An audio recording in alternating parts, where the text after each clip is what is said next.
O nosso roteiro. A gente começa com o tijolo, a peça fundamental, depois vê como essas peças se juntam para formar estruturas maiores e no final a gente entende por que tudo isso é tão importante na prática. Certo, então vamos começar pela base de tudo. Afinal de contas, o que é esse tecido que está literalmente por toda parte no nosso corpo? Basicamente, o tecido epitelial é o grande revestidor do corpo. É ele que cobre a gente por fora, na pele, e também forra tudo por dentro, como órgãos e cavidades. Ele funciona como uma barreira que protege e que também tem funções bem específicas.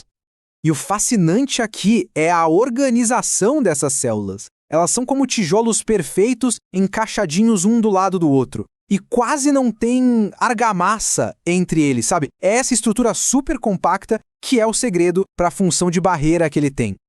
E não é um tijolo qualquer, viu? Assim como um tijolo na parede tem um lado de cima e um de baixo, as células epiteliais também têm. A parte de cima, a porção apical, fica virada para o espaço livre. Já a parte de baixo, a basal, se ancora no tecido que dá suporte. Essa orientação, que a gente chama de polaridade, é fundamental para o funcionamento correto de tudo. Tá, mas se essas células são como tijolinhos, o que exatamente funciona como a cola para manter tudo tão firme? A resposta está na argamassa que une tudo, garantindo que a nossa construção seja bem sólida. Pois é, essa é a pergunta de 1 milhão, né?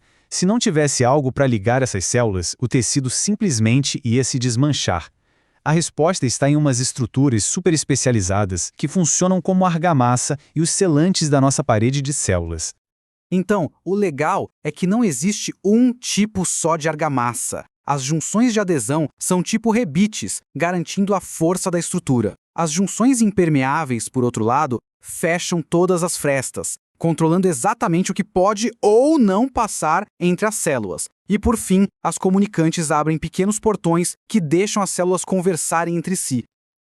Ok, já entendemos os tijolos e a argamassa. Agora, vamos ver os diferentes tipos de paredes que a gente consegue construir com isso tudo. O design muda bastante dependendo da função do lugar. E a lógica para classificar tudo isso é, na verdade, bem inteligente e simples. A estrutura é definida pela espessura, ou seja, quantas camadas de células ela tem, e também pelo formato do tijolo que fica na camada mais de fora. Isso aqui é um exemplo perfeito daquela máxima, né? A forma segue a função. Onde é preciso absorver nutrientes rápido, como lá nos intestinos, se usa uma camada única de células, o epitélio simples. Agora, onde o corpo precisa de proteção forte contra o desgaste, como na pele, aí são várias camadas, o epitélio estratificado. É uma engenharia biológica muito eficiente. Mas calma, o tecido epitelial não serve só para construir paredes e barreiras. Algumas dessas células se especializam e se transformam nas fábricas do nosso corpo, produzindo e liberando substâncias que são essenciais para a vida. E o jeito que isso se forma é incrível. Imagine só o tecido de revestimento mergulhando no tecido de suporte que está embaixo dele. É como se ele estivesse cavando para construir uma fábrica subterrânea. E o resultado? Pequenas e poderosas unidades de produção, as nossas glândulas. E existem basicamente 2 modelos de fábrica. As glândulas exócrinas têm um tipo de cano, um duto que leva o produto delas até uma superfície, tipo o suor que chega na pele. Já as endócrinas não têm duto nenhum, elas jogam seus produtos, os hormônios, direto no sistema de distribuição do corpo, que é a corrente sanguínea. Beleza, a gente já viu os tijolos, a argamassa, as paredes e as fábricas. Mas no fim das contas, por que é tão vital entender toda essa arquitetura microscópica? Vamos conectar tudo isso com o que realmente importa, a saúde e a medicina. E é aqui que tudo faz sentido. Conhecer essa planta baixa não é só uma curiosidade da biologia, é uma ferramenta poderosa. Permite identificar quando a arquitetura dá problema. No caso de um câncer, por exemplo, saber de qual tecido uma célula do tumor veio é o primeiro e mais importante passo para um diagnóstico preciso. E olha só que exemplo prático que a fonte nos traz.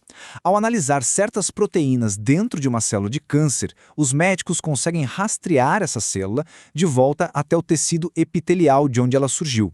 Isso é histologia na prática, usando o conhecimento da estrutura celular para tomar decisões clínicas que podem salvar vidas. E isso tudo deixa a gente pensando, né? A arquitetura do tecido epitelial mostra essa conexão profunda que existe entre a estrutura e a função no nosso corpo. Fica a pergunta no ar: se uma única parede de células guarda tantos segredos, que outras maravilhas da engenharia biológica a gente ainda vai descobrir na nossa própria construção?